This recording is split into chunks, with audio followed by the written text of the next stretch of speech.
اور کرکٹ کے اندر بھی نیگیٹیوٹی کچھ ٹیمیں لے آتی ہیں بیکاز دے سے کہ جی اٹس ناٹ سیف، اینڈ تو جو آ رہے ہیں ان کو آپ ہائی لائٹ کریں کہ اٹ از ناٹ، یہ 5 ملکوں کی ٹیمیں ادھر آئی ہیں تو you can tell the people world کہ جی ہمارے پاس it's all safe, people should come. بڑا اچھا ایونٹ آرگنائز کیا گیا. تو ان فیوچر کس طرح سے پلاننگ کی جا رہی ہے کہ اس طرح کے جو ایتھلیٹکس مقابلے ہیں یہ مزید اب ہوں، ہر سال ہوں، ہر 6 مہینے بعد ہوں، ہر 2 سال بعد ہوں، اس کو کس طرح سے؟ جی بیسیکلی ایتھلیٹک فیڈریشن کی حد تک تو ہم ماشاءاللہ بہت سے ایونٹس کروا رہے ہیں، کوشش کر رہے ہیں کہ جی ایتھلیٹکس کے اندر جو ہے وہ ریگولرلی ابھی ون آف دی چانسز، آپ نے سب سے پہلے جو بھی کوئی پلان کرتے ہیں چیز تو اس میں اپنا دیکھنا ہوتا ہے کہ what you have in your city. تو ہمارے پاس وی نو کہ جی stadiums, gyms and all that جو کہ انٹرنیشنل اسٹینڈرڈس کے نہیں ہیں، but long running is one thing where you do not need کوئی اس طرح کی چیز آپ کو. تو ہم لانگ ریسز کے اوپر، میراتھنس کے اوپر فوکس کر رہے ہیں، اور آئی ایم ہیپی ٹو سے کہ جی ابھی پاکستان کے اندر ایک میراتھنس کا ایک کلچر ڈیولپ ہو گیا ہے. ٹھیک ہے. دین شارٹ ریسز کے لیے ہم فاسٹسٹ مین اینڈ وومن کا ریگولرلی جو ہے وہ کمپٹیشن کرواتے ہیں سال میں 1 سے 2، تو اس میں بچے جو ہے وہ آئیڈینٹیفائی ہو جاتے ہیں. تو اسی طرح نیشنل چیمپئن شپ ہوتی ہے ہماری، اس میں I would like to thank Pakistan army, جنہوں نے اسپیشل ابھی آرمی چیف نے جو ہے وہ بتایا کہ جی they will be hosting and sponsoring national championship of athletics every year. ٹھیک ہے. لاسٹ ہم نے ملتان کے اندر کروائی ہے، اور ہمارے جتنے پرانے لوگ تھے دے آل اپریشیٹڈ، اور انہوں نے کہا کہ جی انہوں نے اپنی زندگی میں ملتان کے اندر under the supervision of army جو چیمپئن شپ ہوئی ہے athletics championship, that was the best in their life. تو اس طرح لوگوں کو انکریجمنٹ ہوگی، وہ ہونے بہت زیادہ بچوں کو انکریجمنٹ ہوگی. تو لاسٹلی بجاز صاحب، اگر ہم پی ایس بی کی بات کریں، پاکستان سپورٹس بورڈ کی بات کریں یا گورنمنٹ کی بات کریں، تو کتنے سپورٹیو ہیں یا کتنے سپورٹیو ہونا چاہیے؟ جی اس میں I would be very frank and I will give up my, بالکل آپ کو صحیح جو ہے وہ میں بات کرنا چاہوں گا کہ ڈپارٹمنٹس کے اندر ہمیں انسٹیٹیوشنل سپورٹ جو ہے وہ اٹس ویری لیس. ٹھیک ہے. انڈیویجول ٹو انڈیویجول جس بھی جگہ پہ آپ جائیں گے تو آپ نے through reference with personal rapport وہ آپ کر سکتے ہیں. میری اس کے اندر ریکویسٹ یہ ہے کہ جی کوئی یہ اگر ایک انٹرنیشنل ایونٹ آیا ہے، we are thankful to chairman south Asian athletic federation general سائی کہ جنہوں نے پاکستان کے اندر یہ پہلی دفعہ ایونٹ جو ہے وہ لے کے آئے. تو it should become the responsibility of every individual involved. Institution کی طرف سے بھی اسی طرح سے ہیلپ ملنی چاہیے. Not only کہ جی ایتھلیٹک فیڈریشن از دی only جن کو بھاگ دوڑ کرنی چاہیے. Everybody should feel responsible and they should support. بہت شکریہ صدر پاکستان ایتھلیٹکس فیڈریشن وجاہت حسین صاحی ہمارے ساتھ ان کانورسیشن تھے، اور امید ہم یہ کرتے ہیں کہ اس طرح کے جو ایونٹس ہیں، اس طرح کے مقابلے ہیں، یہ بار بار پاکستان میں اور پاکستان کا جو سافٹ امیج ہے وہ بڑے اچھے طریقے سے ہم پریزنٹ کر سکیں. بریک لیتے ہیں، بریک کے بعد آپ کو دوبارہ جوائن کریں گے.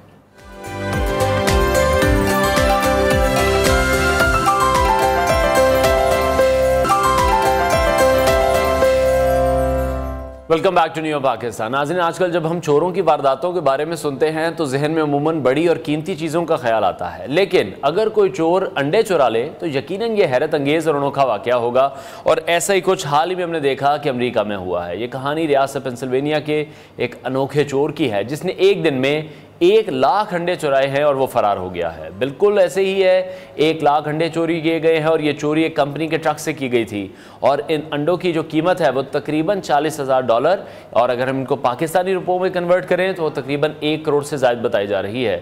اب سوال یہ پیدا ہوتا ہے کہ آخر ایسا کیا تھا کہ چور نے انڈے چوری کیے ہیں؟ آخر انڈے تو عام سی چیز ہیں، روزمرہ کی چیز سمجھی جاتی ہیں، لیکن اس وقت امریکہ میں جو صورتحال ہے وہ یہ ہے کہ انڈوں کی قیمتوں میں غیر معمولی اضافہ ہو چکا ہے، اور اس اضافے کا ایک بڑا سبب امریکہ میں پھیلنے والا برڈ فلو ہے، جس کی وجہ سے لاکھوں مرغیاں ہلاک ہو چکی ہیں.